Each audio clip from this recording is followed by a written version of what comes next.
Hello learners, welcome back to my YouTube channel. आज की video में हम पढ़ेंगे what is statistical hypothesis, define null hypothesis and alternative hypothesis. तो start करते हैं आज की वीडियो। तो सबसे पहले what is statistical hypothesis. Statistical hypothesis क्या होता है? अ स्टेटमेंट और assumption which may or may not be true is called statistical hypothesis। ऐसी स्टेटमेंट या अजम्पशन जो सही हो भी सकती है और नहीं भी, उसे हम स्टैटिस्टिकल हाइपोथेसिस कहते हैं। बेसिकली दो टाइप के स्टैटिस्टिकल हाइपोथेसिस होते हैं। First null hypothesis, second alternative hypothesis. अब हम इन दोनों को एक्सप्लेन वे में डिस्कस करेंगे। पहला है हमारा नल हाइपोथेसिस। तो नल हाइपोथेसिस क्या होता है? A statistical hypothesis which is tested under the assumption that is true is called null hypothesis। ऐसी statistical hypothesis जिसको टेस्ट किया गया है ऐसी assumption लेके कि वो true ही है, उसको null hypothesis कहते हैं। और इसको हम डिनोट किससे करते हैं? H0 सिंबल से। It is said that there is no relationship between two variable studies। That means one does not affect another।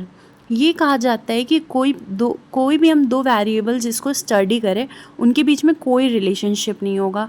इसका मतलब क्या हुआ? एक वेरिएबल दूसरे को किसी भी वे में अफेक्ट नहीं करेगा, तो उसे हम कहते हैं नल हाइपोथेसिस।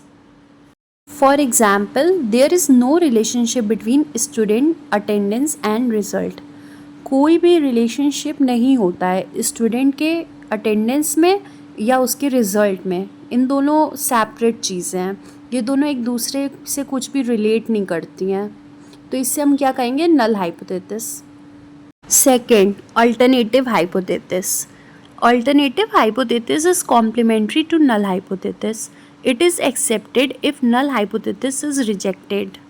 अल्टरनेटिव हाइपोथेसिस क्या होता है? वो कॉम्प्लीमेंट्री होता है नल हाइपोथेसिस का, और उसे तभी एक्सेप्ट किया जाता है जब नल हाइपोथेसिस को रिजेक्ट कर दिया जाता है। इसको डिनोट करते हैं हम H1 या HA सिंबल से।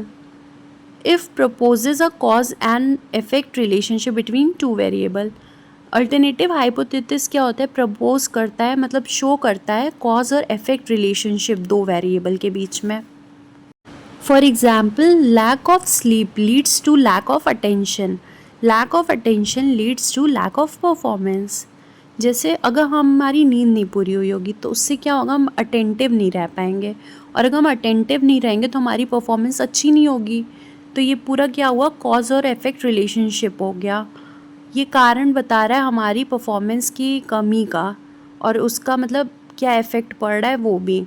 तो ऑल्टरनेटिव हाइपोथेसिस क्या शो करता है? Cause and effect relationship between two variables. I hope आपको वीडियो पसंद आई हो। वीडियो पसंद आई हो तो do like, subscribe, share and comment. Thanks for watching.